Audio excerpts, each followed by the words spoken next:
In some unexpected Nintendo Switch Online goodness, we have just 7 days after the last update, mind you, yet another massive one to talk about, with 3 new games being added into the expansion pack tier for Nintendo Switch Online. These are all games that are critically acclaimed, have a cult following, but have not been released in other regions of the world outside of Japan, which is a big win, but also one small little gripe. Nintendo could do a little bit more work to localize these games in terms of the translations, but nonetheless, I am very excited to check these out because these are not ones that I ever went through online and tried to hunt down to play through on my own time. So all fresh experiences to be had. From what I've seen online, some people compare these games to kind of like your Kirby style platformers, but very enjoyable. You can see the following post over from Nintendo of America where it reads, 3 classic games featuring Starfy, the Prince of Puff Top, are now available for Nintendo Switch Online Plus expansion pack members.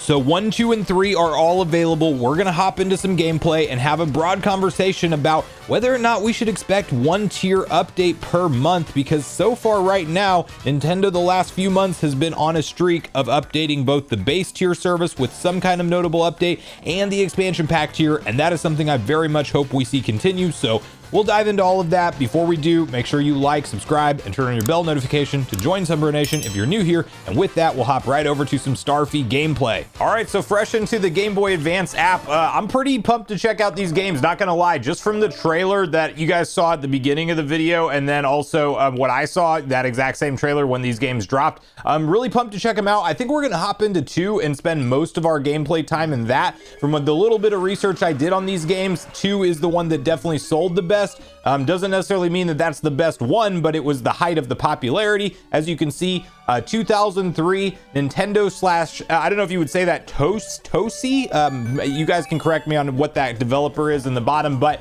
as I did mention, very limited localization here, essentially no localization, which you could say is a valid gripe. Like Nintendo, if you're gonna bring these things worldwide, with AI and all the technology out there that Mr. Furukawa recently was very split on if they're going to use that technology or not, you don't have to generate things with AI, but you can at least use a basic Google translation, something simple just to make it easy to read in other languages. But nonetheless, you know, these are really well received games, and I think there's even been some ROM stuff that I saw online where people have gone through the translating these games themselves into other languages. So that kind of tells you just how, you know, beloved they are by fans. So I'm assuming this is like a quick little tutorial, and it should be very basic controls. It looks like I'm actually swimming, and I guess, well, I mean, it makes sense. You're kind of, you know, a starfish underneath the ocean. So it looks like I have kind of a dash with A that I can actually go a little bit quicker. And I'm assuming like each one of these signs is kind of like a here's what you can do type of thing. I don't know if L and R do anything just yet. It doesn't quite seem like they do. Also saw some stuff online, like it sounds like a lot of the levels are underwater, but they're not all underwater. And there's also quite a bit of platforming to be had. Like I mentioned, seen some kind of comparisons to Kirby games and stuff like that. So that's right up my alley for this era of gaming. We might as well take our time and see what it's going to tell us for each one. Because it may tell us some useful info. Holding down B button does let you run. There's obviously not a ton of button combinations you have from the GBA era of gaming, but yeah, this is great. Really happy, and I mentioned this obviously in the intro, but 7 NES games dropped literally 1 week ago from today, and I did mention in that video, hey, it's early enough in the month. Maybe this is the type of month that we see multiple updates, and they did do that last month as well, where both tiers of the service got updated. We're back in that boat once again, which is great. So, you know, they've done that quite a few times this year, actually, where both the regular tier and the expansion pack tier get updated. And that's really what I think is a good cadence for Nintendo to stick to. If they could just get, it doesn't have to be every system. What are we doing here? So it goes right behind my camera. Okay, so you can basically dash underneath. I didn't mean to press up there. Basically dash underneath in order to slide underneath those type of incoming stuff. So yeah, you know, it's one of those things that I feel like and my camera is right behind certain parts, so if you guys see me looking kind of weird, that's why. Okay, there we go. So because I forget that, like on the 4x3 screen games, I can set my camera right where I set it this time, but with the Game Boy Advance, obviously it's a little bit wider aspect ratio, so that doesn't work quite the same. So let's talk to this guy, and obviously I can't see what he's saying. I guess there's some additional motivation to learn Japanese here, but you can nitpick Nintendo with NSO, and I've definitely been plenty critical of them over the years. What I will say is in 2024, they've been very consistent so far with giving us a base tier update and an expansion pack tier update, and that's really what I want to see. Although I do understand we're still missing a lot of N64 games we should have by now, in my personal opinion. You know, we should be playing games like Smash 64, Donkey Kong 64, Diddy Kong Racing, amongst many others. But you know, if you kind of look past the N64 library of games, I've largely been pretty happy with the updates. 7 NES games getting updated all at once was a really cool deal, and we're getting 3 Starfy ones now. You know, if you, or maybe it's Starfi, I think it's Starfy, but that's how I'm gonna say it anyway.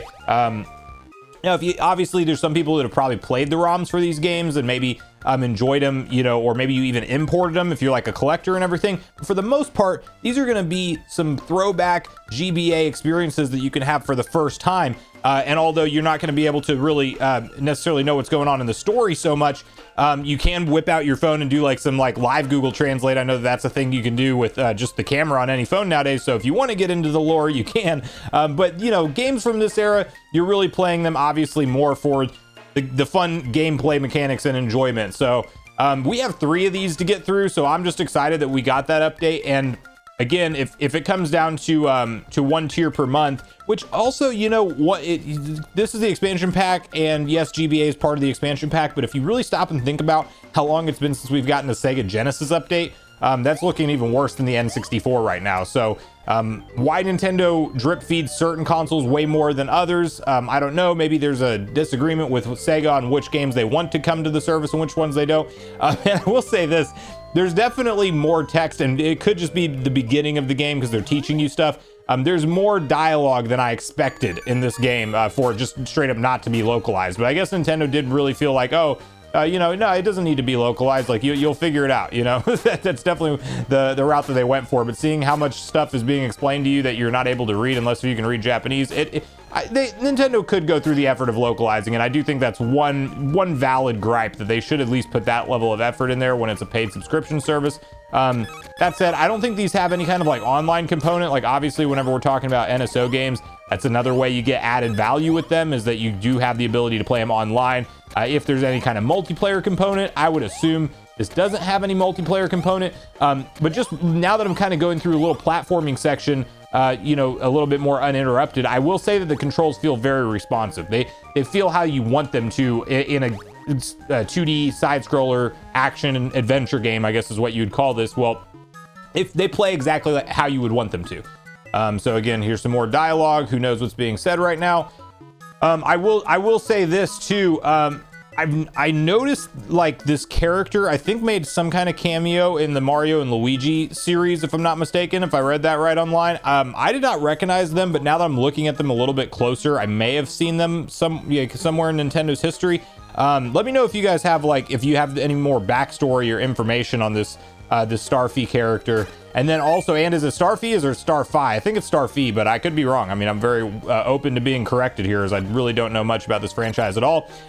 Did look into how many games there are, and it looks like there are 5 of them, if I'm not mistaken. The original one was supposed to come out on the Game Boy Color. That ended up being shifted to the Game Boy Advance for longer development time, and so the first three classics that we got added in are the ones from GBA, and I didn't mean to go back through there. And then there's like, I guess, a 4 and 5 on the DS that came out. So not sure if those were as well received as these ones or not. But I mean, so far for me, like, this just plays exactly how you'd want it to. Why did I forget how to run? Okay, yeah, there we go. We got to hold down the opposite way. I just think like every single game should have adopted the same movement for holding down run as Mario. You know what I mean? If you're doing it any different than that button combination, it's like, what are you doing? So we have 5 hearts at the bottom so far, and I'm sure we're gonna find some bosses or enemies that are threats. I guess I could have been killing these guys the whole time, and you could actually get dizzy if you press the spin attack button too much. That's good to know.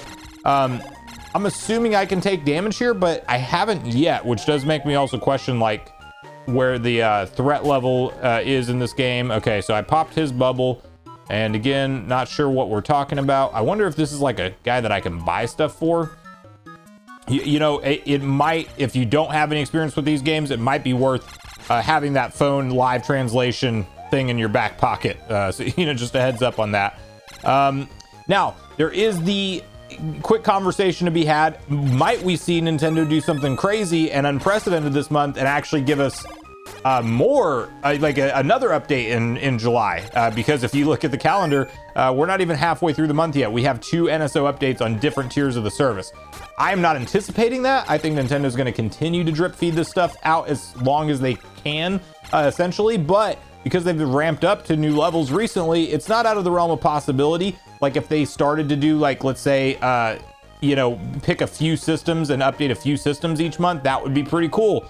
But I'm very much expecting these 2 to be the only 2 for July. But what's nice about that is it clears the slate for August. So then whenever it comes to August, we're going to be talking about, hopefully a couple more updates to come. So it's all I'm expecting for NSO updates in terms of this month. But nonetheless, you do love to see it. And I personally, games from this era, I think Game Boy Advance is a really good sweet spot for NSO. I think it's like some of the prime experiences that you can have that you'll be able to play on the go or at home. And so I'm kind of a little bit lost at what to do now. I noticed that number's going down whenever I hit those guys. So I don't know if there's actually maybe a goal in the game to eliminate all of them. So, and it's possible that NPC is telling me what to do, but I'm not entirely sure. So we'll kind of go back and explore a little bit more. I think you get the gist of exactly what this game is and, how it plays and handles and all that stuff. I definitely do recommend you to check it out. There's probably something we have to do with this door to get it open is what I'm assuming. So maybe I have what he wants, maybe I don't. That's going to be the one thing. Again, the text translation, you're not going to be able to determine what's going on unless you know Japanese. But see, every time I do that, we are getting a number decreasing. So I guess I'll just go back through and kill some more of these guys in the meantime. But I'm all for these Starfy games. I hope that, I think it really is going to be one of those series, since there was 2 more on the DS, like at some point we're going to be talking about DS coming to Nintendo Switch Online, right? And the recent GameCube shipping data rather, that shows that Nintendo's working on some kind of wireless GameCube controller. Like, there's the off chance that that's just some kind of first-party Nintendo GameCube controller that they're going to release, but it matches similar code names to other controllers in NSO. I really think that's going to be tied to GameCube coming to NSO. I just don't think it's going to be necessarily right around the corner. Just because we know about the shipping information for manufacturing right now does not mean that we are talking about that thing like being ready to launch. I personally believe that would be a perfect opportunity to bring GameCube in when you launch your next console and get people to upgrade with that. There is the possibility the DS comes around the same time or a little bit before or after. We don't know exactly how will solve for that, because the DS emulation on the Wii U was not a problem, obviously, with the touchpad controller, but they're going to have to solve for that with Nintendo Switch Online. So they're going to have to either release some kind of touchscreen controller, which that could be very much how they do it. I don't think they're going to ask you to pull your Switch out and play it sideways or something like that with the touchscreen.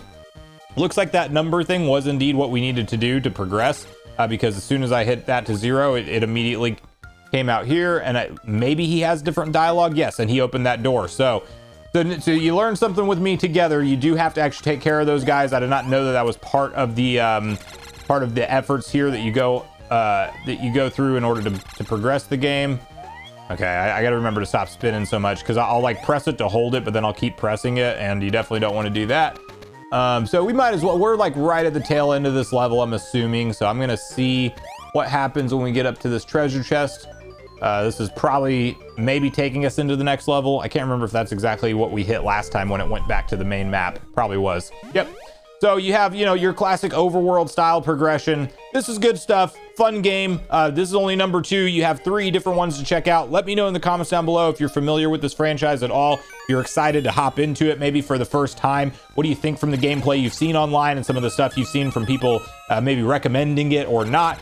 Do you think Nintendo will start to localize these type of games in the future? Or do you think we're always kind of going to be dealing with, the region ones that are region specific, kind of always having just only being in Japanese? Or do you think Nintendo may start to kind of update stuff like that slowly over time as the service continues to evolve? And finally, let me know what system you hope we see next and what games you hope we see next for Nintendo Switch Online, and if you're happy with the update frequency recently, or if you still think Nintendo needs to do a little bit better with it. So Thanks so much for watching the video today, everyone. Make sure you share all your thoughts and feelings in the comments down below before you leave, regardless if we agree or disagree. Also, make sure you like, subscribe, turn on your notification bell, and I will see you guys in the next video.